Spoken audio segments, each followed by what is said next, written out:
Bom, boa noite a todos. Vamos dar seguimento ao nosso ciclo de conferências, Momentos do Espírito, Paisagens da Alma.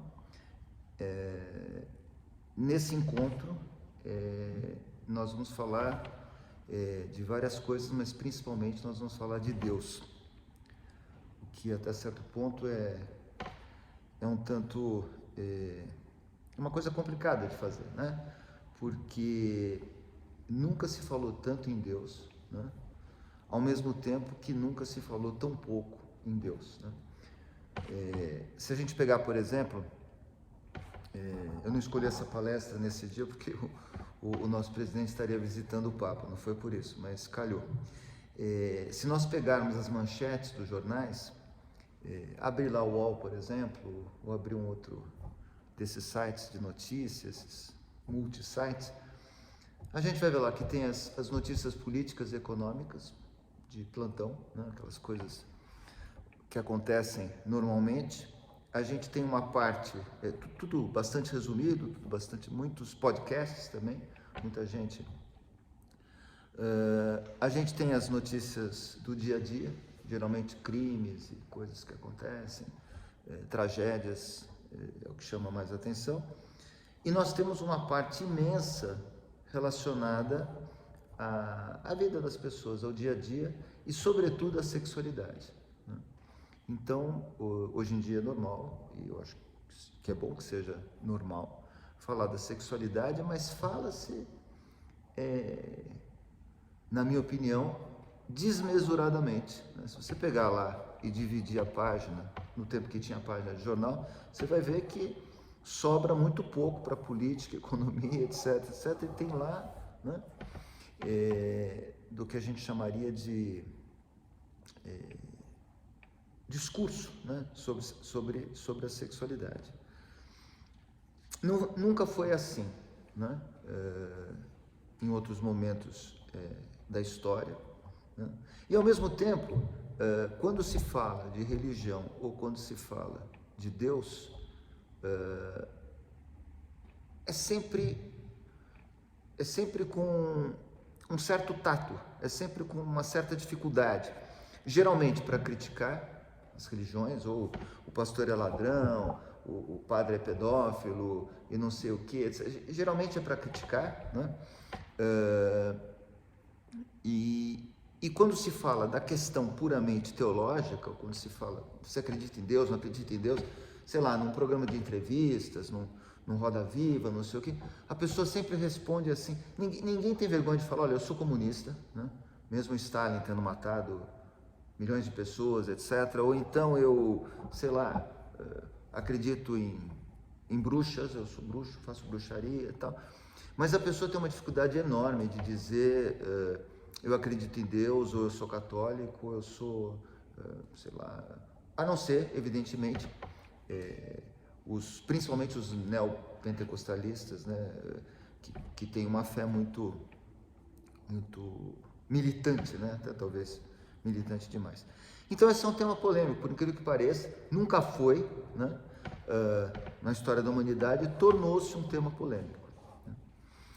A primeira coisa que eu acho que a gente deve lembrar as pessoas que de uma certa forma vêm com uma certa perplexidade, vêm com uma certa dificuldade de falar de Deus, é que parece que a necessidade de religião, ela é quase como que um instinto natural do ser humano, né? Quer dizer, assim como a gente precisa comer, dormir, assim como o sexo é um instinto poderoso, um drive poderoso, assim como nós precisamos sonhar às noites, sonhar acordados também, parece que nós precisamos de religião, nós precisamos dar vazão a essa necessidade natural que no começo, na origem da nossa humanidade, ela se mesclava, né? E ali não havia separação, filosofia, né? Teologia, a prática religiosa propriamente dita, os rituais, tudo isso estava englobado no mesmo sentimento que é um sentimento fundamental do ser humano, é o sentimento de perplexidade em relação à vida. Né? Existem dois problemas filosóficos fundamentais, dos quais todos os outros decorrem, e que são também problemas teológicos. Né? O primeiro deles é por que nós existimos. E o segundo é por que existe o mal no mundo. São os problemas que eu considero pessoalmente fundamentais. Os dois são de natureza ontológica, mas a questão do mal no mundo avança, evidentemente, por uma discussão ética, mas são problemas muito difíceis de serem tratados. Todos os outros, existe alguma maneira de você, mas esses dois poemas, esses dois que foram também poemas, né, porque foram questões tratadas por muitos poetas, né, desde Hesíodo na Teogonia, tentando explicar a origem dos seres, a origem dos deuses, a origem das coisas e por conseguinte, a origem dos humanos, a existência de tudo. Então, essa questão, tem até aquela brincadeira, né? Essas questões fundamentais, de onde eu vim, para onde eu vou, quem eu sou. Essa questão, por que existimos, talvez seja a que causa maior perplexidade. E causa perplexidade, causava não somente aos antigos, que eram muito sábios, né? Nós também temos a tendência de desvalorizar o pensamento dos antigos, né? Achar que nós somos muito modernos, mas causa perplexidade aos físicos contemporâneos, né? Causa muita surpresa aos físicos contemporâneos o fato de que determinados parâmetros, né, determinados números, digamos assim, determinadas quantidades, determinadas proporções entre determinadas entidades do mundo quântico, se essas proporções fossem ligeiramente alteradas, nós não existiríamos. Esse universo, como a gente conhece, não existiria. Existem coincidências muito notáveis, muito estranhas, que fazem com que essa aura de mistério, né, que a gente tem perante a existência, ela não é uma coisa que ficou lá atrás, né, que nós hoje estejamos totalmente emancipados disso. Não, nós somos seres éclairés, né, no sentido de iluministas, regidos pela razão. O mistério das coisas não mais nos toca, não mais nos aterroriza, mas basta uma pessoa olhar para o mar à noite, né, numa praia, ou olhar para um desfiladeiro muito profundo a partir de uma montanha, sei lá, nos Alpes, nos Pirineus, ou mesmo aqui no Brasil, existem altas montanhas. Apesar da banalização das tragédias, basta o indivíduo se ver face a uma tragédia real, pessoal, ou de um próximo. O ateu mais ateu chama por Deus quando o avião está caindo, né? Então, essa é uma questão que nos afeta até hoje, né? E esse aspecto, o fato dela nos afetar até hoje, impõe que essa questão seja tratada, né? Ou se ela não é, se ela é refugada para baixo do tapete, né, acontece a mesma coisa que acontecia, o exemplo é do Freud, explicando por que determinados desejos, quando são reprimidos, eles acabam voltando, né? Ele falava, olha, como se tivesse alguém aqui nessa plateia me incomodando, falando, etc., e eu botasse o sujeito para fora, né? Pedisse, ó, segurança, vem aqui, bota para fora, não sei o que. E aí ele ficasse de lá de fora chutando a porta, né?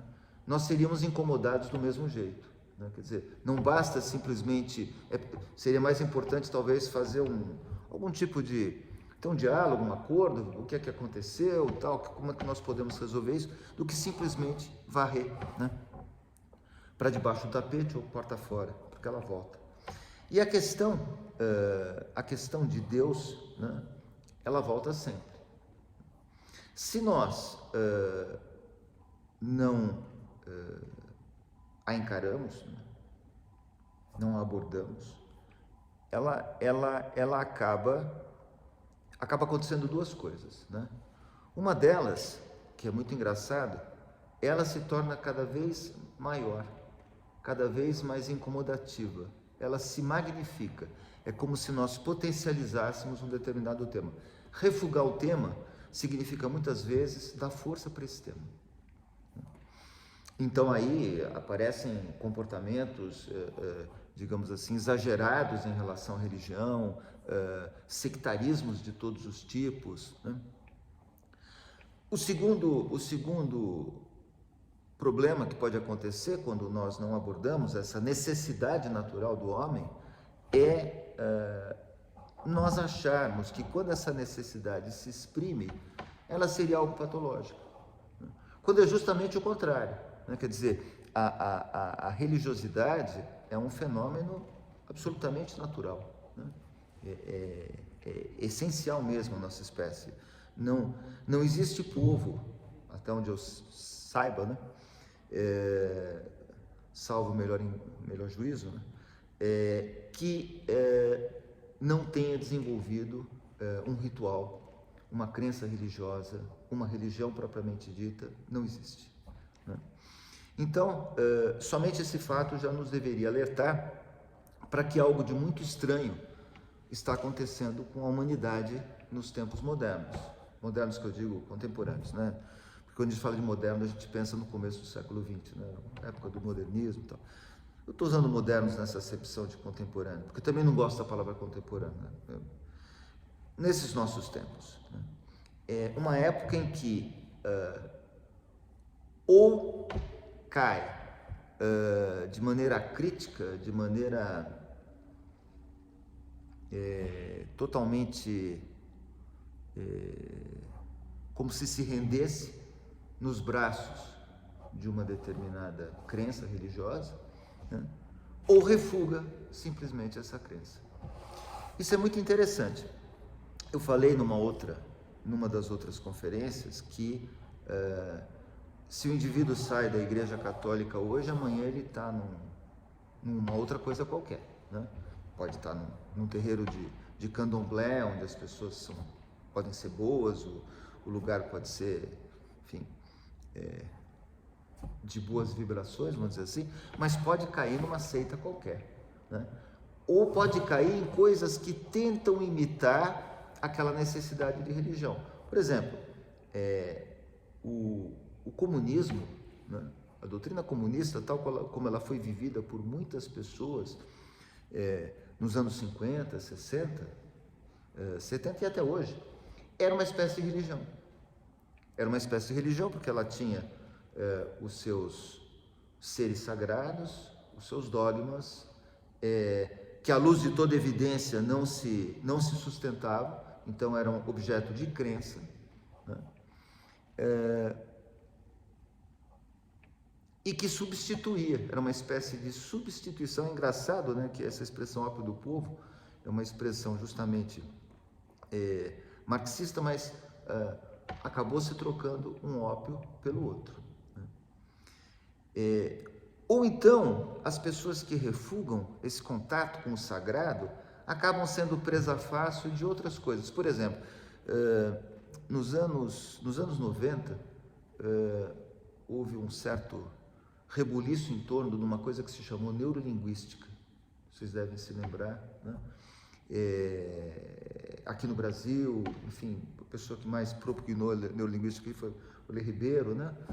E, evidentemente, aquilo não tinha nada a ver com a neurolinguística. A neurolinguística é uma parte da neurologia que se combina com a linguística e que estuda, seja a aquisição o processo de aquisição da linguagem pelo ser humano ao longo do seu desenvolvimento, seja a perda dessa capacidade quando o indivíduo sofre uma lesão cerebral, sofre um problema neurológico. Isso é neurolinguística, é uma disciplina científica, né? Ela não tem nada a ver com o que se vendia como neurolinguística, que na verdade nada mais era do que uma espécie de Dale Carnegie revisitado. Quem se lembra do Como Fazer Amigos e Influenciar Pessoas, um livro muito famoso, era uma espécie de aplicação dessa psicologia mais ou menos chã, né? Mas era interessante que as pessoas, elas se deixavam levar por aquilo como moscas em volta de um churrasco, assim. Pum, caíam de quatro, né? E quando nós íamos ver quem eram essas pessoas, eram advogados, eram engenheiros, eram médicos, né? Eram pessoas, muitos profissionais liberais, né, que tinham uma formação universitária, que tinham uma formação técnica, digamos assim, nas suas respectivas áreas, etc., mas que quando vinham aquilo, pum. Né?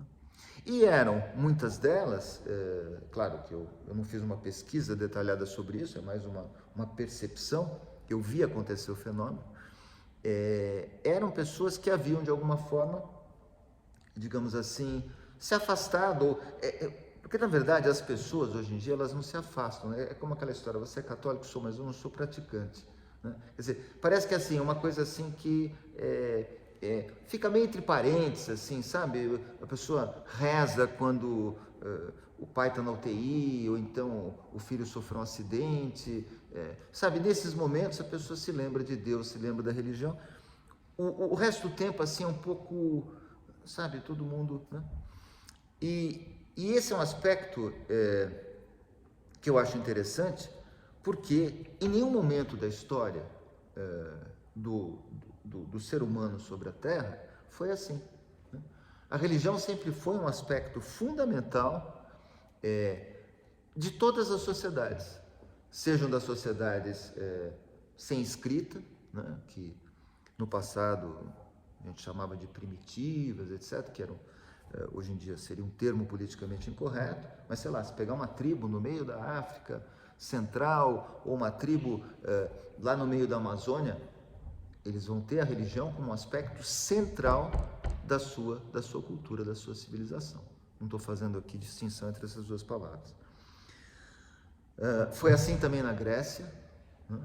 Na Grécia existia vários níveis, existiam vários níveis de religião. Você tinha a religião oficial, né?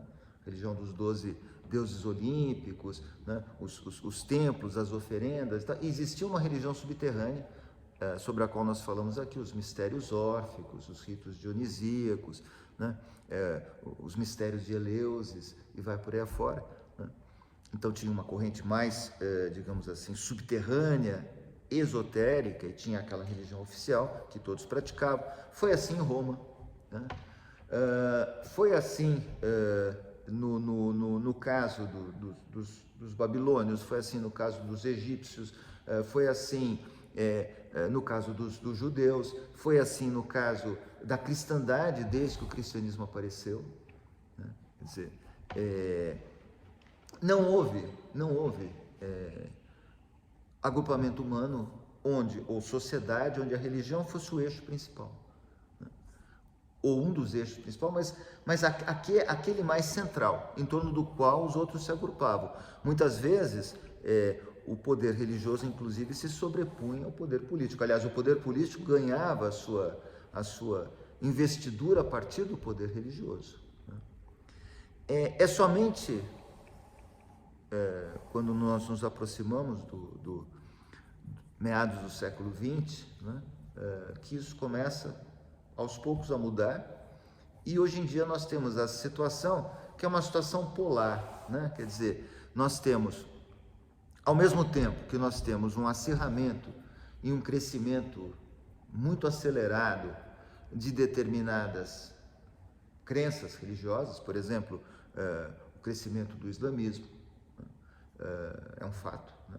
Quer dizer, o crescimento do cristianismo neopentecostal é um outro fato, né? Nós temos uma grande parcela da população, cada vez maior, que se diz ou que se comporta de maneira agnóstica, quer dizer, que não pertence a nenhuma religião, mas que de repente pertence a uma determinada seita, uma determinada crença, que pratica, mas não pratica, né? E que principalmente tem pruridos para falar sobre esse assunto, né?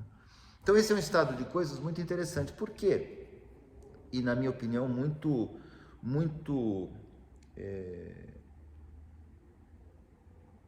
revelador, e ao mesmo tempo consiste em uma explicação muito interessante de por que certas coisas acontecem tal como acontece hoje em dia, né? Uma das características da nossa época, por exemplo, é,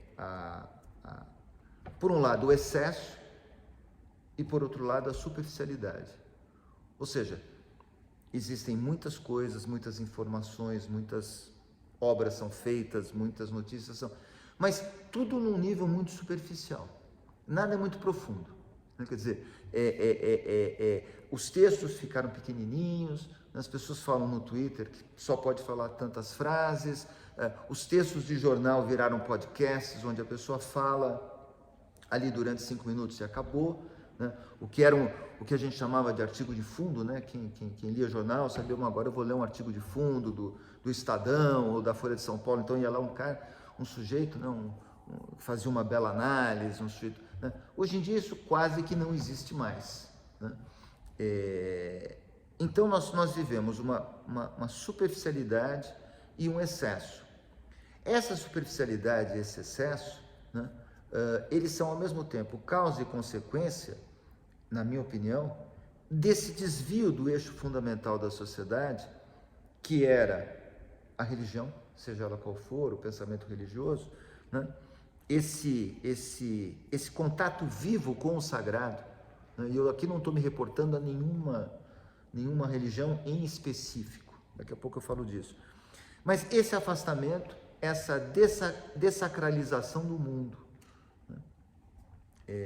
Todo mundo aqui já deve ter ouvido falar que para o índio Sioux americano, por exemplo, tudo é sagrado, né? As coisas são sagradas, os animais são sagrados, etc. Então a relação dele com o espaço e com os seres vivos é muito diferente da nossa, né? Mas, de uma certa forma, essa interação essa falta de interação com o sagrado faz com que a reflexão sobre o comportamento, a reflexão sobre os objetivos, a reflexão sobre os meios, ela se torne cada vez mais acessória, cada vez menos necessária, né? Porque o que interessa, fundamentalmente, é o aspecto econômico do processo. É por isso, agora um pouco menos, mas houve uma época, nos últimos 40 anos, que o economista era o profissional mais requisitado, o que mais falava, o que mais dava opiniões, etc., como se a sua atividade, né, que é basicamente uma atividade relacionada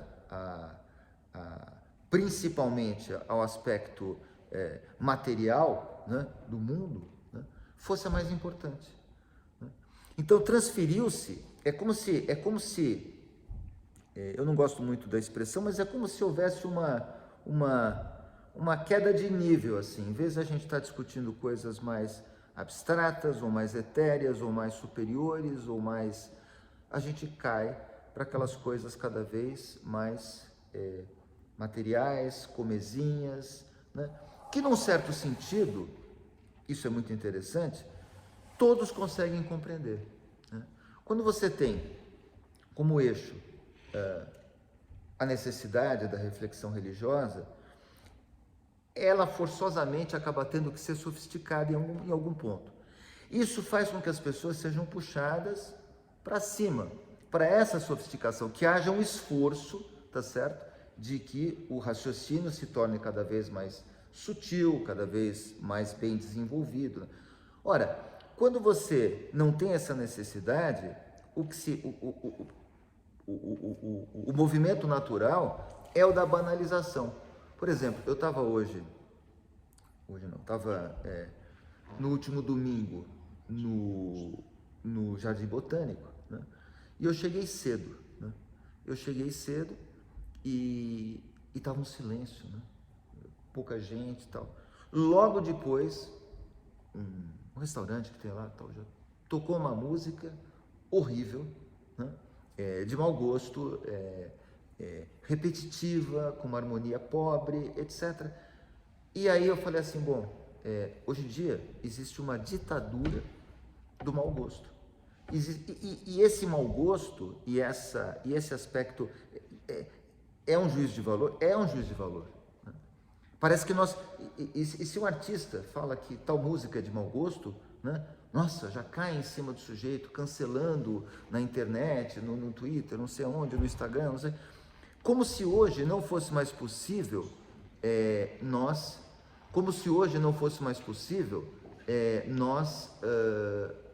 fazermos juízos de valor. O juízo de valor é o início do juízo estético. É impossível, né, que você possa avaliar a qualidade de uma obra de arte se você inicialmente não fez o juízo básico, que é gosto ou não gosto. Então, essa música, esse exemplo que eu estava dando, né, tocando naquele lugar tão bonito, né, o lugar no qual as pessoas poderiam ir justamente para contemplar e para ter essa sensação misteriosa que você tem quando vê uma paisagem profunda, quando você vê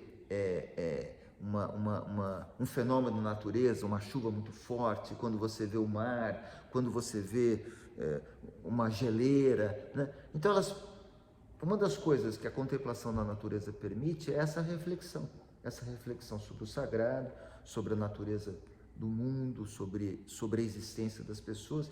Mas como isso é possível? Se de repente você está lá, começando a reflexão, de repente vem... É uma coisa, é como se te puxasse para baixo, se te puxasse para o fundo. E nunca é um trio de Schubert, né? Nunca é uma sinfonia do Beethoven, né? Nunca é um Egberto Gismonti, nunca é um Tom Jobim. Não, é sempre uma porcaria, é sempre uma coisa ruim, né? É sempre uma coisa que não eleva, que abaixa. E isso, evidentemente, é um fenômeno contemporâneo também, né? Porque no passado, para você ouvir uma música no século XIX até o início do século XX, você precisava ter uma orquestra, né?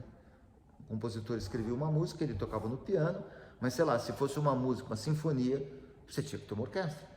Hoje em dia isso eu já disse nas outras conferências, se você quiser ouvir a Nona Sinfonia, o primeiro movimento, com 20 orquestras diferentes, você vai no YouTube e se encontra lá, né?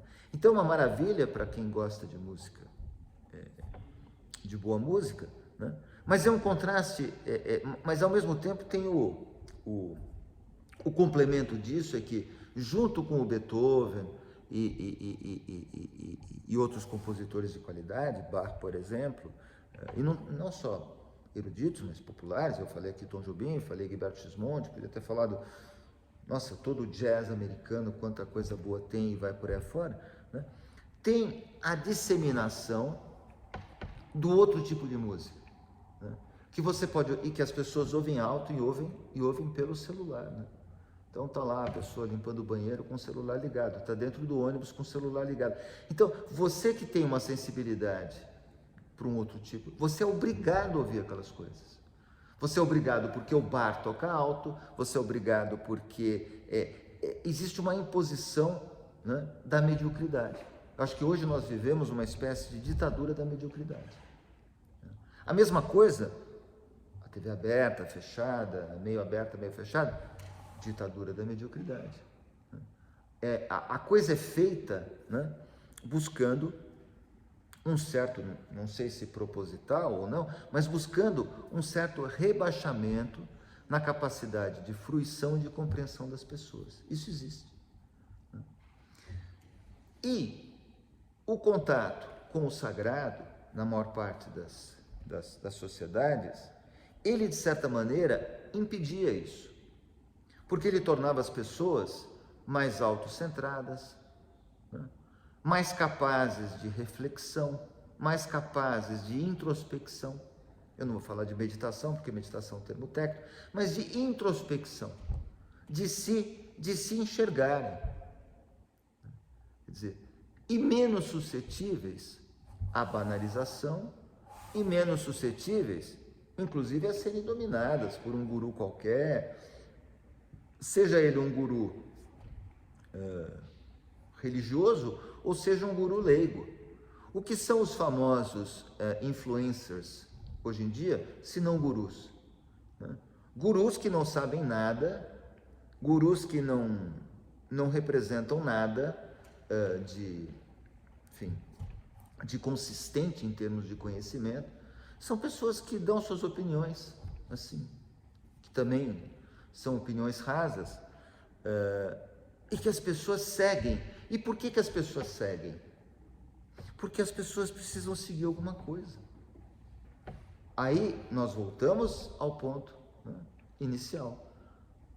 Se esse instinto religioso ele não é preenchido, por exemplo, por uma religião, pela religião católica, ou pelo judaísmo, ou por uma religião africana, por um corpo de conhecimentos que, de uma maneira muito clara, dá forma a uma determinada sociedade, ele vai partir para qualquer coisa.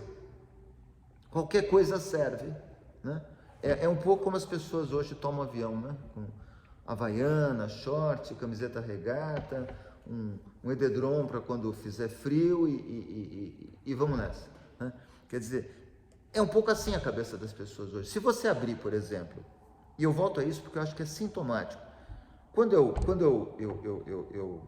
eu tenho introspecção, quando eu sou uma pessoa autocentrada, quando eu não transformo a minha cabeça num depósito de lixo, né? Eu sento, eu pego um livro, ou eu abro o meu Kindle e procuro lá um livro. Eu estou concentrado naquela obra. Eu estou lendo um romance, eu estou lendo um poema, eu estou lendo um ensaio de filosofia, eu estou lendo um texto crítico de literatura, eu estou lendo uma história, sei lá, eu estou lendo uma coisa. Quando você fica fazendo assim no Facebook, ou olhando, por exemplo, a tela da UOL, você passa assim do aprovação, não sei da lei tal, para fulano mostrou o traseiro não sei para quem, fulano está namorando não sei quem, ao mesmo tempo que aconteceu na novela de ontem, depois você passa por um assunto econômico, aí você volta por um cara que fez aniversário, se você está no Facebook, aí tem uma frase, né, viver é, amar é, aí você... Como é que pode a cabeça de uma pessoa funcionar direito, né, e ter concentração nessas condições? Então existe uma incapacidade das pessoas fazerem reflexões mais profundas, primeiro porque elas não aprenderam, não foram educadas para isso, e aí eu volto ao problema da educação daqui a pouco, né? Segundo, porque elas não têm uma capacidade quase que neuropsicológica de fazer isso. Essa capacidade foi extinta, né, pelo tipo de ambiente ruidoso, confuso, complicado, né? Essas pessoas, elas deixaram de perceber o complexo porque viveram sempre num ambiente complicado, sempre num ambiente confuso, porque existe uma diferença muito grande entre o que é complexo e o que é meramente confuso, o que é complicado desnecessariamente. O complexo nem sempre é simples, o complexo pode ser muito complicado. Para a teoria das cordas ou das supercordas é muito complicado e muito complexo, né? Mas tem ideias que são complexas que podem ser traduzidas em termos mais simples, mas para isso eu preciso ter essa capacidade de compreender, de meditar, de persistir em torno de um único tema, de me concentrar. Agora, se eu leio duas frases aqui, duas frases ali, uma foto ali, a notícia sobre uma influencer aqui, depois eu vejo lá hoje eu estava vendo lá 10 maneiras de você beijar, depois um documentário sobre, enfim, é impossível, né? É impossível você disciplinar a mente, né, nessas condições. E isso faz, é por isso que eu falei que é causa ou consequência, isso faz com que as pessoas, elas sejam, eu acho que nunca houve uma época onde a cultura estivesse tão disponível e as pessoas fossem voluntariamente ou involuntariamente tão incultas, né? Quer dizer, você podia reclamar em determinado momento que não tinha meios, que as pessoas não tinham como ter cultura, etc. Mas hoje em dia a cultura, as informações de boa qualidade, aquela cultura que forma, que não simplesmente informa, ela está disponível, como água num poço. Só que as pessoas não conseguem botar o balde e tirar a água do poço, né? Não conseguem beber, e se bebem, engasgam, né? Quer dizer,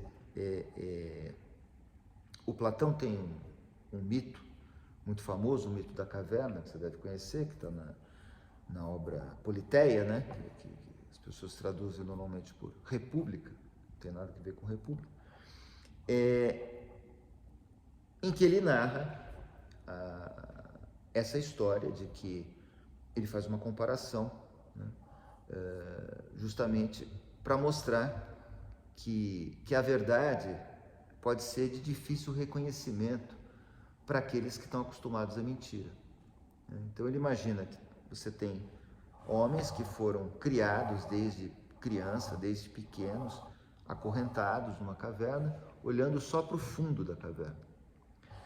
E sobre esse fundo da caverna são projetados, por pessoas que seriam quase os manipuladores desses homens marionetes, né? São projetados sombras de objetos reais. Então você pega, por exemplo, uma garrafa e passa na frente de uma luz assim, aparece a sombra da garrafa. Você pega uma estátua de um homem, passa na frente assim e aparece um homem. E essas pessoas são, justamente porque sempre viveram assim, elas acreditam que o mundo seja aquele, né? Que o mundo seja composto de sombras. E o Platão imagina que uma dessas pessoas consiga se libertar, né? E consiga descobrir o mecanismo que se oculta por trás daquilo, ou seja, existe alguém que está mostrando, que está segurando objetos reais e que eles estão simplesmente, que aquilo que eles achavam que era, que as pessoas acorrentadas achavam que era real, eram simplesmente sombras. Imagina que essa pessoa saísse da caverna e, além de ver os objetos reais e as pessoas que carregavam esses objetos, essa pessoa contemplasse o sol, que seria a verdadeira luz, de onde, né, da qual todas as outras seriam, digamos assim, imagens, né? Você faz um fogo porque naquele momento você não tem a luz do sol, né? Imagina que esse homem voltasse para a caverna e tentasse convencer os que continuavam acorrentados que aquilo que eles viam não era verdade. Esse homem ia ser considerado louco. Ele ia ser perseguido, ele ia ser punido, ele ia ser maltratado. Por quê? Porque aquela crença que essas pessoas tinham estava tão arraigada, a incapacidade delas de enxergarem a verdade era tão grande, que nada do que ele dissesse funcionaria. E eu acho que hoje em dia, no nosso mundo, existe uma espécie de blindagem, né, da cognição. Existe o que eu chamo de... primeiro eu chamo a nossa época de o grande afundamento. Eu acho que a nossa capacidade de produzir obras excelsas, de produzir coisas sublimes, está se esgotando rapidamente e o mundo vai afundando assim, em termos de se tornar cada vez menos profundo, cada vez mais raso, né? É um afundamento paradoxal. Quanto mais nós afundamos, mais rasos nós nos tornamos. A segunda coisa que eu acho que acontece é a chamada blindagem cognitiva, ou seja, este mundo barulhento, afastado do pensamento e da interação com o sagrado, que você pode chamar de religião, você pode chamar de necessidade do luminoso, você pode chamar do que você quiser, mas esse afastamento disso vai tornando as pessoas que já eram superficiais, vai tornando as pessoas incapazes, né, de refletir sobre temas que realmente, no final das contas, importam, né? O Sócrates costumava dizer que, pelo menos reporta-se que ele tenha dito, né, porque você sabe que o Sócrates escreveu, que a vida sem autoexame não merece ser vivida. Mais ou menos isso, tradução do grego. Esse autoexame está totalmente inexistente na nossa sociedade, né? E torna as pessoas presa fácil do que, principalmente? De tudo, mas principalmente da propaganda. Então, eu não gosto de teorias conspiratórias, mas é óbvio que quanto mais moldável você tiver uma pessoa, mais ela vai estar suscetível aos interesses de quem queira convencê-la de algo. Seja convencê-la de um credo político, seja convencê-la de uma necessidade para que a pessoa vá comprar um produto, seja convencê-la do que você quiser. Né? Se a pessoa não tem um filtro, né? Se a pessoa não tem uma formação que lhe permita fazer uma triagem e refletir sobre o que realmente importa a ela ou não, né? Mais suscetível essa pessoa vai ser e mais dominável ela vai ser. Né? Então, eu acho, e eu gostaria terrivelmente de estar enganado, né? Desassombradamente, como diz o ministro Marco Aurélio do Supremo, eu queria estar totalmente errado, mas eu acho que nós estamos caminhando para uma sociedade global de zumbis, porque a capacidade crítica das pessoas ela está diminuindo rapidamente, o discurso está se uniformizando cada vez mais, né? Assuntos que eram tabu deixaram de ser, isso é bom. Mas outros assuntos estão se tornando tabu muito rapidamente, e é um tabu de um outro tipo, é um tabu muito mais autoritário, é um tabu muito mais... As pessoas, nas universidades americanas, por exemplo, existe esse fenômeno, e na Europa também, determinados assuntos não podem ser discutidos, né? O sujeito vai fazer uma discussão, teve um professor famoso, um psicólogo famoso no Canadá, que foi expulso da universidade. Mas como ele era muito famoso e tal, enfim, ele não precisava nem mais da universidade, ele tinha mais seguidores no Twitter do que o Cristiano Ronaldo, né, aquele jogador de futebol. O Cristiano Ronaldo aparece do lado dele, olha, consegui tirar uma foto com ele, que bom, tal. Então, esse cara realmente ele não precisava da universidade onde ele ensinava. Mas uma das coisas contra as quais ele se insurgiu é a questão do gênero, por exemplo, né, que é uma questão que deveria poder ser discutida. Mas ela começa a não ser mais discutível, ela começa a virar tabu. É assim e pronto. Não, mas espera aí, podia ser assado, podia ser de outro jeito. Não, é assim. Mesma coisa, as questões que dizem respeito à raça, que é um conceito do século XIX que a gente deveria banir, porque não tem muito sentido, biologicamente ela não se sustenta, né? Mas as pessoas elas perdem a capacidade de discutir as coisas. E eu acho isso muito grave, porque isso se reflete em outras dimensões. Por exemplo, a sensibilidade das pessoas para a poesia, vou falar um pouco de poesia, porque no fundo todas essas conferências, elas, de uma certa maneira, elas tentam iluminar a natureza da poesia, porque a poesia é um dos caminhos que eu considero mais promissores, mais sofisticados, mais capazes de conduzir o indivíduo a uma elevação do espírito, né? A um contato com o sagrado, a um contato com a realidade profunda das coisas. E eu não estou dizendo no sentido concreto necessariamente, né? Como a viagem que Dante faz pelos infernos, pelo purgatório, até chegar a Deus, né? Ao trono de Deus. Eu não estou falando nem aspectos teocráticos, eu não estou falando de um Deus pessoal, simplesmente o contato com esse sagrado, aquele sentimento que você tem, como eu falei, quando você vê um grande espetáculo da natureza, ou quando você ouve uma música muito que lhe toca profundamente, ou quando você lê um poema que toca você profundamente, você entra nesse estado de espírito. Mas cada vez mais as pessoas têm essa capacidade em menor grau de entrar dentro do poema, ou deixar que o poema entre dentro dela. Então essa escuta, essa capacidade de entender o que está sendo dito, né, é o que eu chamo de blindagem cognitiva. Só passa, é como se fosse um filtro, né? Só passa o que é banal. Aquela música assim, essa passa. Agora, se tiver um pouquinho mais de sofisticação, bumba, bate no filtro e volta.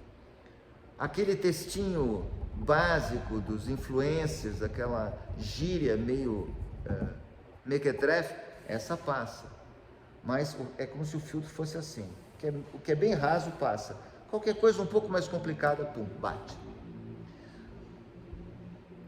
Isso me deixa muito preocupado, por um lado, porque isso afeta as pessoas que já são adultas, né?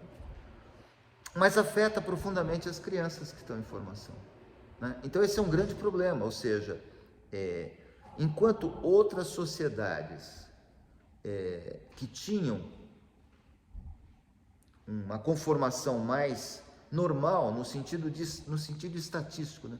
Todas as sociedades, a maioria das sociedades que viveram até hoje, elas se desenvolviam em torno de um elemento sagrado básico, né?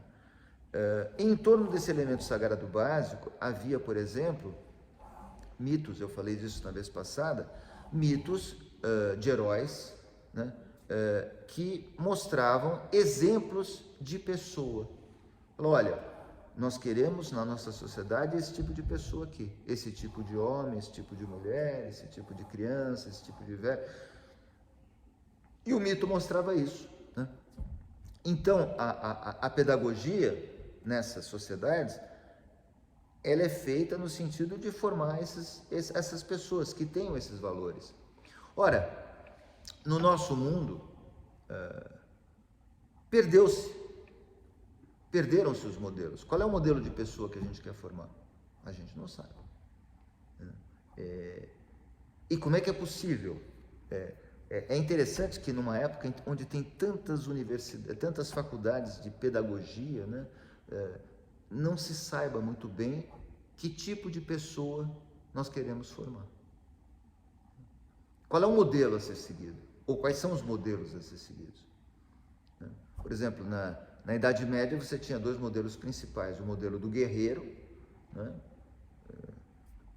o que vai e luta, né, e o modelo do sacerdote. Era o monge e o nobre que guerreia, era o rei, o papa, dois modelos polares. Na Grécia Antiga você tinha o modelo do cidadão, né, do herói, do indivíduo ligado à sua cidade, à sua polis, mas que ao mesmo tempo tem que ser corajoso, tem que não fugir na hora da batalha, né? Então esse era o modelo a ser seguido. É claro que todo modelo enfatiza certas qualidades e torna outras qualidades menos importantes, né? Na nossa época, os nossos modelos são todos capengas, né? Por exemplo, na Grécia Antiga, imagina-se, porque a gente através das esculturas, das pinturas, enfim, do que se diz e tal, mas as pessoas precisavam ter alguma força, né? Embora elas provavelmente tivessem uma estatura diferente das que nós imaginamos, né? Uns eram mais altos, outros eram mais baixos, mas precisavam ser fortes por uma razão muito simples. A qualquer momento eles precisavam ir para uma guerra onde o instrumento básico de luta era a força bruta. Era pegar numa espada, era pegar numa lança, era pegar num porrete, né? Então existia uma necessidade para aquilo. Hoje em dia você vê uma fixação das pessoas pela chamada malhação, sendo que essa malhação é absolutamente inútil, né? A não ser que você seja um brigão ou que você pratique uma arte marcial e acabe ficando forte por causa disso. Por que as pessoas têm que ter um braço desse tamanho? Por que as mulheres têm que ter um músculo da perna desse tamanho? Para quê? Qual seria a função, né? Porque todo padrão segue um modelo. Não tem uma função precisa. É uma questão que não é nem estética, é uma questão de moda. Uma hora é importante ter a perna desse jeito, outra hora o abdômen torneado, outra hora o abdômen cavado, daqui a pouco vai voltar a mulher obesa, enfim, eu cito a atividade física porque ela é muito visível e porque todo mundo faz, né? Se eu pedir para 10 pessoas demonstrarem um teorema de geometria, acho que nenhuma demonstra, né? Mas se eu pedir para 10 pessoas levantarem o peso, todas levantam, né? Então a atividade física é uma coisa que todo mundo consegue fazer, né? Mas por que não desenvolver outras atividades? Por que as pessoas enfatizam tanto esse aspecto? E não é nem uma questão, porque é mais atrativo. Já houve épocas onde o modelo do que era atrativo ou não era totalmente diferente. Então, por que será que a disseminação dessa busca por uma forma física que nem é mesmo uma forma física? Porque nós sabemos hoje, a medicina sabe, que esses excessos são profundamente prejudiciais, né? Qual é a melhor ginástica de todas? É aquela que você vai poder fazer a vida inteira. Sabe aqueles chineses que ficam nas pracinhas lá em Pequim, fazendo Tai Chi Chuan, assim, bem devagarinho e tal? Eles fazem isso desde que eles nasceram. Raramente você vê um chinês musculoso e tal, mas você vê um monte de chineses com 90, 95, etc. Agora, o indivíduo, nas sociedades ocidentais principalmente, a gente vê aqui em Brasília, tem 18, 20 anos, 21, bomba, fica assim, chega a 30, casa, para, aí já vem a barriga, aí continua a malhar com aquela barrigona e não sei o que, aí fica uma coisa meio... Onde é que tá o lado são do processo? Eu estou dando um exemplo bem grosseiro, assim, porque infelizmente o nosso mundo é cheio de aspectos grosseiros. Eu gostaria de dar outro tipo de exemplos, mas, sei lá, eu posso falar da música, eu posso falar... mas que coisa elitista, né? Elitismo também é um adjetivo que você não pode usar. Bom, alguém aqui gostaria de não ser operado por um membro da elite dos cirurgiões? Alguém aqui diria, não, muito obrigado, eu quero o menos bom, elite, não. Alguém aqui recusaria voar sabendo que o piloto é da elite dos pilotos? Não, esse piloto é da elite, eu quero um piloto que não seja da elite, né? Elite, né, simplesmente define uma situação, né, onde as pessoas detêm um determinado conhecimento, né, detêm uma determinada excelência, né, mas se confunde de maneira primária e grotesca com o fato do indivíduo ser endinheirado ou não, né? E eu não chamaria uma pessoa que é rica de elite. Eu acho que é um uso indevido do termo. Elite é outra coisa, né? Nós estamos, ao desprezar a formação de elites, né? Elites nesse sentido denso da palavra, né? Nós estamos desprezando a formação de modelos que poderiam nos tirar dessa situação.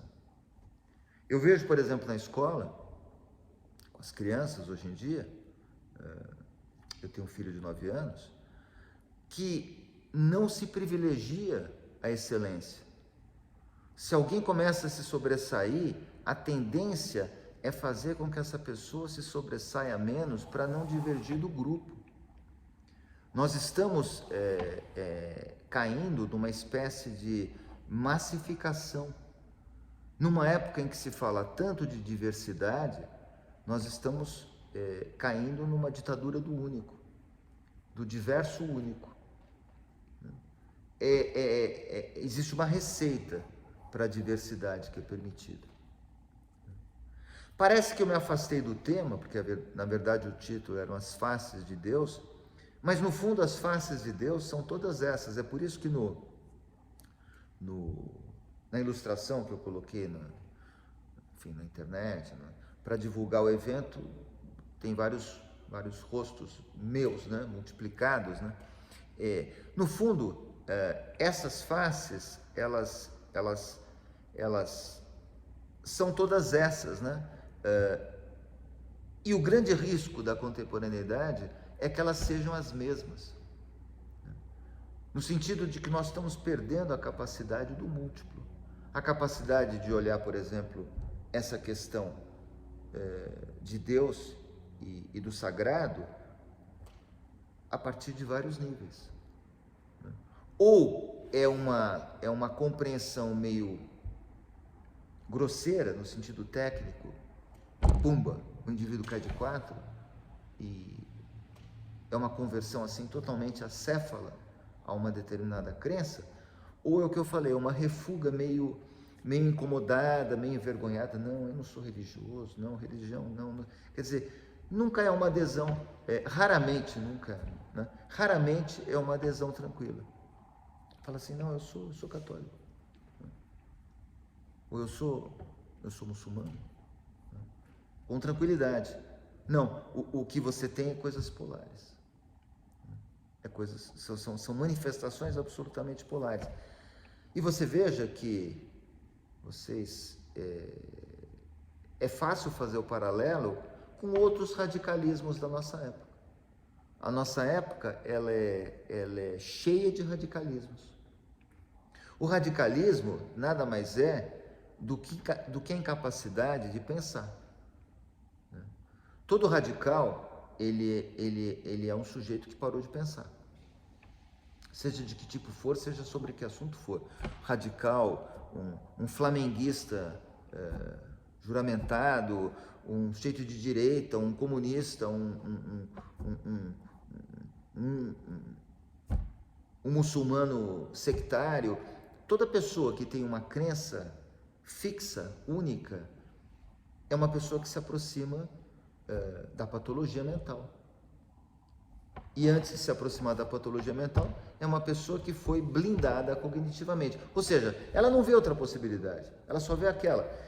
Não que você não possa eleger uma possibilidade de dizer, olha, eu sou católico, ou eu sou muçulmano, ou eu sou umbandista, ou sei lá o quê, porque eu me identifiquei com essa religião, porque ela me ilumina de alguma forma, ou seja, a capacidade de você verbalizar, ela me toca, pode até não ser algo explicável, mas você consegue construir um discurso a respeito daquilo, né? Uma teologia, né? Um logos do Deus, né? Um discurso do divino. Nós perdemos completamente a capacidade desse discurso sobre o divino. Perdemos completamente, talvez seja muito forte. Há muita gente que conserva essa capacidade, e é isso talvez o que nos salve, né? Enquanto espécie ainda. Mas esse contato com o sagrado é uma das características mais marcantes do ser humano, na minha modesta opinião, né?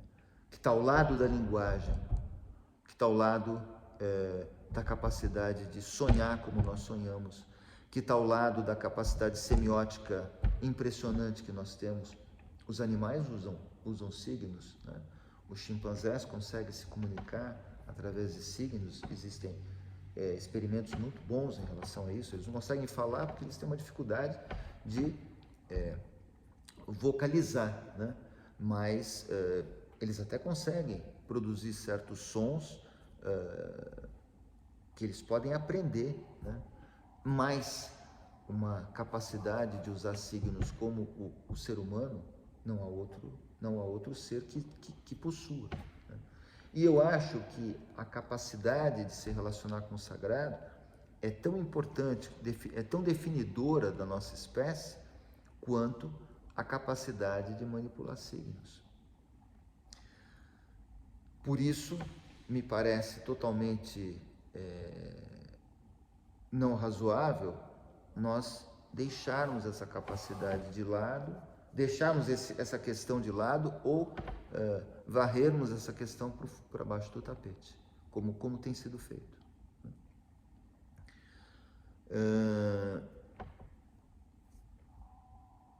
Eu estou caminhando mais ou menos para o final do que eu queria dizer hoje, né? E talvez valha a pena fazer uma síntese. No curso dessas conferências, a ideia principal é iluminar a essência da poesia e, ao mesmo tempo, analisar criticamente determinados aspectos do mundo contemporâneo. Um desses aspectos, por exemplo, que a gente vai analisar proximamente é a solidão, o que eu chamo de solidão coletiva. É um sentimento de solidão que as pessoas têm vivendo num mundo cada vez mais apinhado de gente. É uma sensação paradoxal, né? Quer dizer, você está sempre e conectadas, né? Não é que as pessoas estejam em quartinhos assim, totalmente separados dos outros. Ah, tem muita gente, mas está todo mundo separado. Não, as pessoas estão totalmente conectadas ao ponto de que o indivíduo não consegue atravessar a rua sem parar de teclar no celular. É um negócio impressionante. Você vê o sujeito atravessando a rua e mandando uma mensagem de texto, ou seja, essa mensagem não podia ter sido mandada no ponto A, na calçada, ou no ponto B, na outra calçada, não, ela tem que ser mandada no meio da rua, né? De tão urgente que ela deve ser, de tão, né? Então, é uma situação completamente inconcebível, né? Um outro aspecto mas só que esse da solidão nós vamos analisar mais para frente. Já falamos um pouco de educação no sentido de pedagogia, né, de formação, né? Já falamos da importância dos mitos. Um outro aspecto definidor da nossa espécie é que nós somos seres, não só seres semióticos, mas seres mitofílicos, né? Nós gostamos dos mitos, nós precisamos dos mitos. Os mitos nos formam. Os mitos, eu disse da outra vez, eles são a substância da nossa alma. Hoje, eu falei de um aspecto que é a relação do homem com o sagrado, que predomina, né, que é talvez o tema fundamental da maior parte das mitologias. Quer dizer, existem as mitologias dos heróis, né, dos semideuses, mas a maior quantidade de mitos que surgiram até hoje, porque nós não sabemos como eles foram feitos, surgiram em torno da figura da divindade, não é? Então, todos esses aspectos, seja a solidão coletiva, que nós abordaremos, seja a blindagem cognitiva, seja esse afundamento, né, do qual eu falei, o fato de que as coisas estão se tornando cada vez mais rasas, cada vez menos profundas, cada vez mais massificadas, esse afastamento do sagrado, o afastamento dos mitos, né, a pedagogia se afastando desse mundo da mitologia, a ausência de modelos na nossa sociedade, de modelos a serem seguidos, de modelos que a sociedade comungue, né? Que a sociedade aceite globalmente, né? Não há modelos, né? Se não há modelos, não há referências, né? Se não há referências, as pessoas ficam perdidas, porque certo, errado, começam a ser conceitos, belo, feio, começam a ser conceitos absolutamente relativos. Tudo pode ser bonito, então tudo pode ser feio. Tudo pode ser de boa qualidade, então também tudo pode ser de má qualidade. Tudo pode ser bom, então tudo pode ser mal. E vai por aí afora, né? Hoje em dia você exercer a sua capacidade crítica, muitas vezes é uma ofensa, né? Você fala, olha, eu não gosto de música sertaneja, dessa eletrônica, eu acho uma porcaria. Se um cantor fala isso, nossa, ele vai ser crucificado, né? Eu falo isso com maior tranquilidade. Eu acho o sertanejo pop uma porcaria. Meu Deus do céu, me deem licença de ter a minha opinião sobre as coisas. É por isso que eu tenho a capacidade de ter juízo estético. Eu acho uma droga, né? Gosto do sertanejo mais folclórico, mais raiz, daquele primeiro sertanejo. Acho que tem coisas belíssimas, né? Mas música brasileira, meu Deus do céu, nós temos autores como Tom Jobim, como Edu Lobo, como Gilberto Gismonti, meu Deus, e a referência que as pessoas têm são essas duplinhas que surgiram não sei da onde e que falam da tal da sofrência. É isso que a gente quer né? E aí o problema da massificação, porque isso está em todo lugar. Hoje eu estava falando de bactérias para o meu filho, eu estava explicando, as bactérias elas estão em todo lugar, no ar, onde você pega. Pois essa música ruim está em todo lugar. Você entra num bar, está tocando. O carro do lado para, está tocando. Você vai no banheiro, num lugar, tem o sujeito que está limpando o banheiro está ouvindo no celular dele. É um negócio impressionante, você não consegue se separar. Você vai no Jardim Botânico, né, que é para ter uma experiência do luminoso, né, do sagrado, quando você está... Aí vem aquela música. Então, é um negócio assim, como é possível uma elevação espiritual?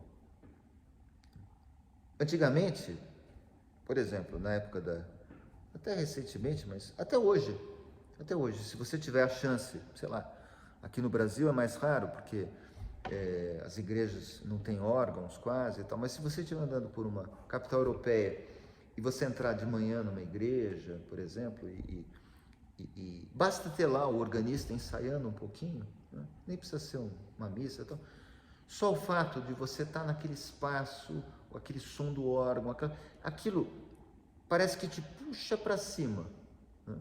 Eu não estou nem me referindo especificamente à religião católica.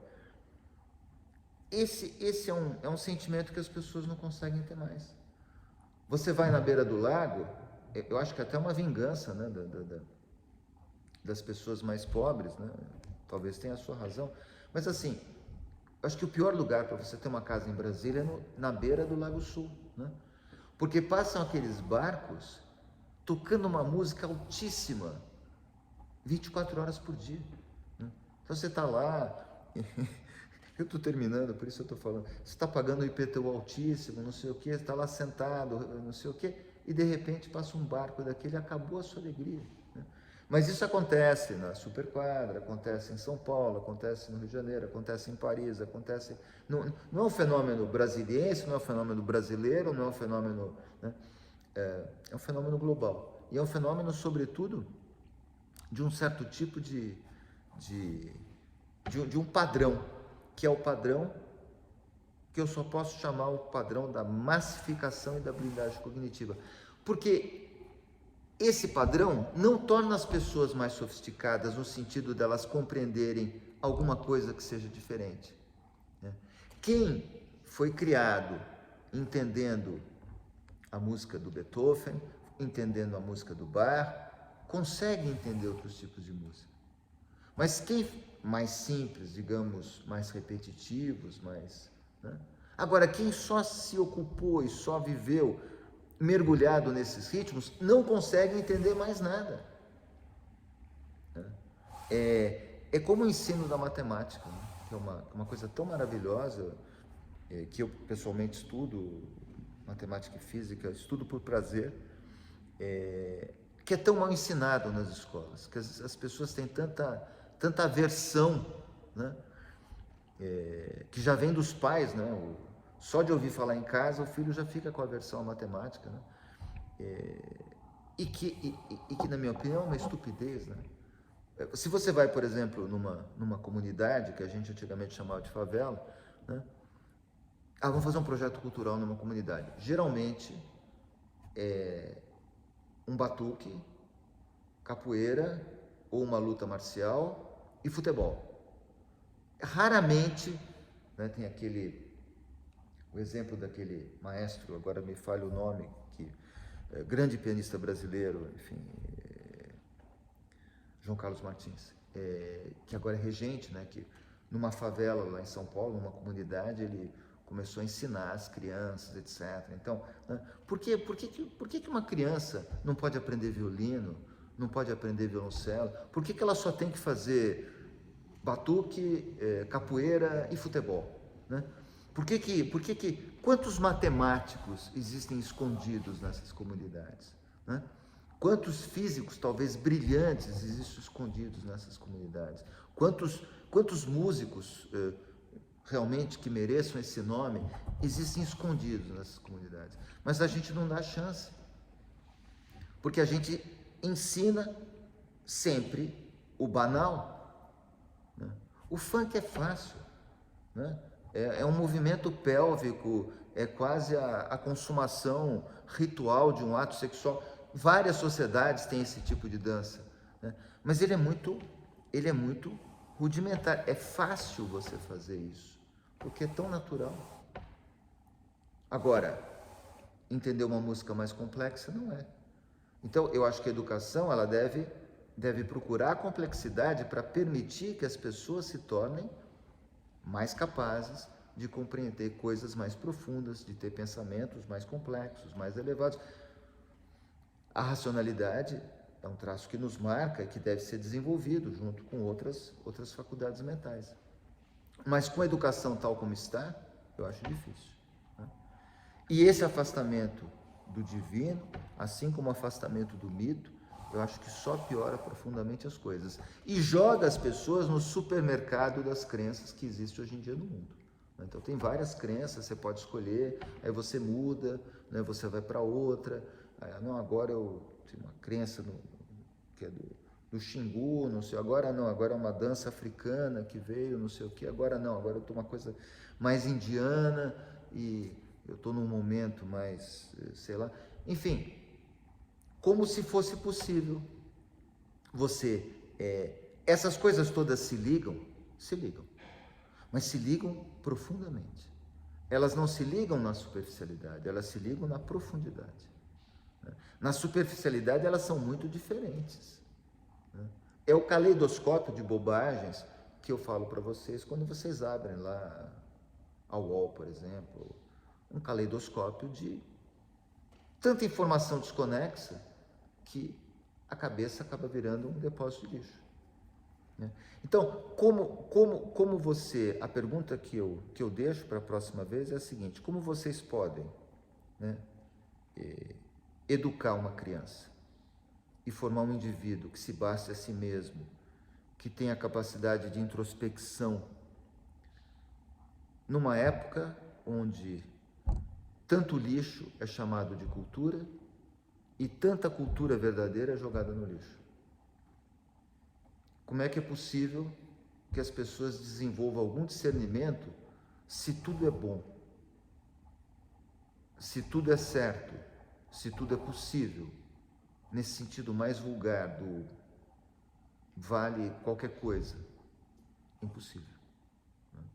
Então, da próxima vez, eu vou tentar mostrar, e sempre a poesia, né? Talvez eu leia mais da próxima vez alguns poemas, mostrando justamente a dor desse distanciamento, a ferida profunda que isso vai provocando nas pessoas, e como as pessoas tentam preencher essa dor profunda, porque a falta de reflexão sobre o mistério da existência, a falta de reflexão sobre o sagrado, a falta de reflexão sobre o divino, a falta de reflexão, ponto, ela gera uma ferida imensa, que é preenchida por um monte de coisas. Por exemplo, nós poderíamos falar desses adolescentes que andam praticando atrocidades em escolas, em hospitais, atirando em todo mundo.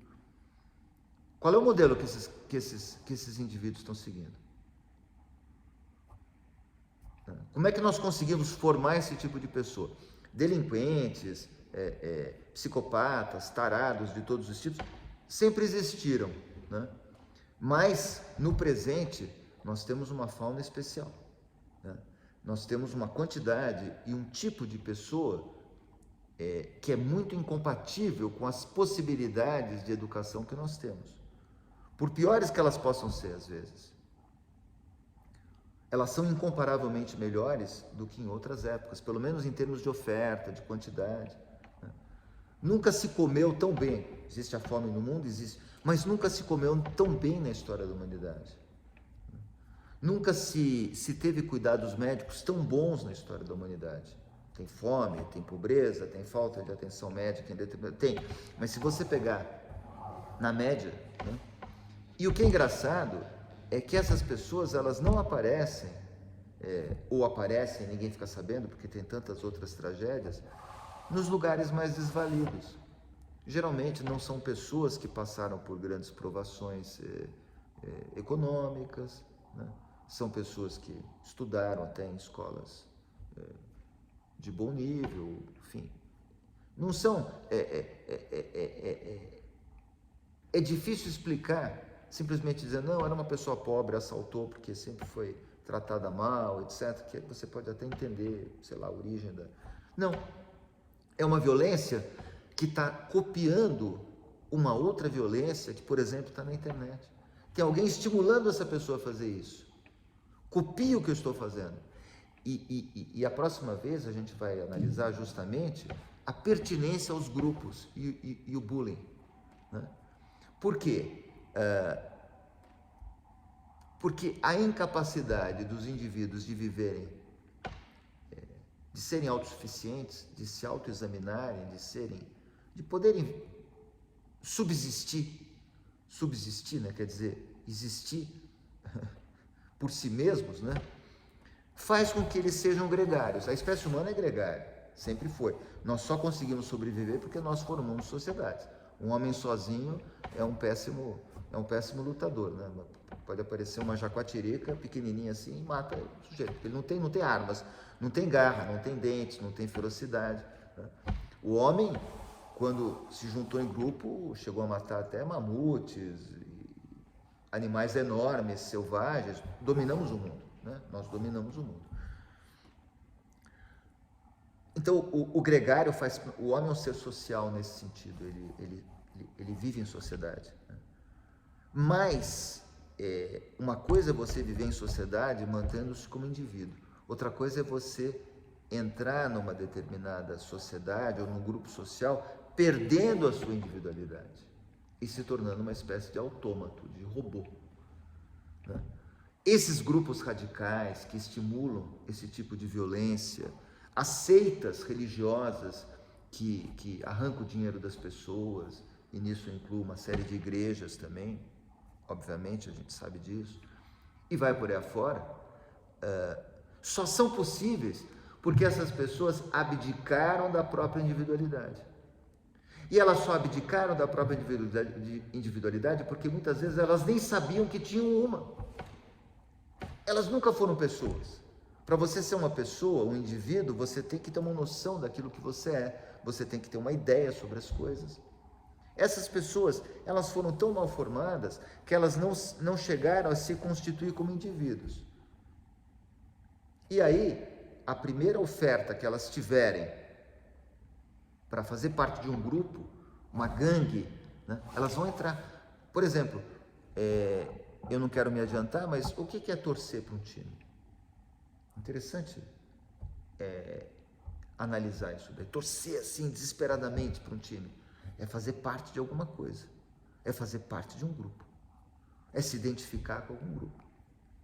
Por que será que tem certas pessoas que têm essa necessidade profunda? Porque, afinal de contas, um jogo de futebol pode ser muito interessante, divertido e tal. Agora, a pessoa fica doente porque o time perdeu, ou porque tomou um gol, ou porque, como se fosse o assunto mais transcendental e crítico me parece uma insanidade completa. E não é uma coisa contemporânea. A gente sabe, por exemplo, que as disputas de quadrigas na antiga Constantinopla eram muito disputadas, né? A corrida de carros puxados por cavalos desde o tempo das Olimpíadas, enfim, mas tinha uma função lá, porque essas coisas eram usadas na guerra, né? Agora, qual é a função desse tipo de... Não do futebol, né? Por exemplo, é muito engraçado isso, né? Porque a maior parte das pessoas que são torcedores roxos não jogam futebol. Elas assistem ao futebol desde até a tenridade, né? Aquele sujeito na frente da televisão, tomando cerveja, já, né, meio obeso, etc. O jogar futebol é uma coisa profundamente positiva, mas essa torcida compulsiva, essa necessidade de fazer parte de um grupo que acaba causando muitas vezes agressões, né? Torcedores, os hooligans, os famosos hooligans, né? Aqueles acidentes todos que aconteceram e continua acontecendo, né?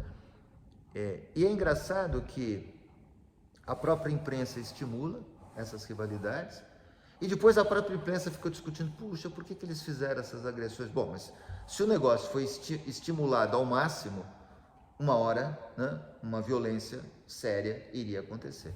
Mas eu não quero me antecipar, a gente vai ver isso da próxima vez, porque a falta de a incapacidade de subsistir, a incapacidade de ser sozinho, nesse sentido mais profundo, faz com que as pessoas mergulhem num gregarismo acrítico. Quando você junta afastamento dos mitos, afastamento do sagrado, gregarismo acrítico e blindagem cognitiva, vocês têm a catástrofe que a gente vive atualmente, nesse aspecto, digamos assim, da elevação espiritual. Então é isso. Eu espero que o fio condutor dessas conferências vá ficando aos poucos claro, né? Eu reitero que essas conferências, na verdade, elas já estão escritas, né? É um livro de ensaios que eu estou preparando, a edição ainda não tá completa, não foi ainda editado, e que eu resolvi transformar num ciclo de 6 conferências e ministrá-las aqui no Instituto como parte da atividade do setor cultural, né? Mas elas são absolutamente independentes dessa atividade e elas deverão aparecerem, deverão ir para o prelo em algum momento aí. Preciso que eu tenha tempo para revisar e para, enfim. Mas é isso. Muito obrigado. Eu queria agora deixar, se você quiser fazer uma pergunta, alguém quiser fazer uma pergunta, a gente tem um tempinho para isso. Obrigado.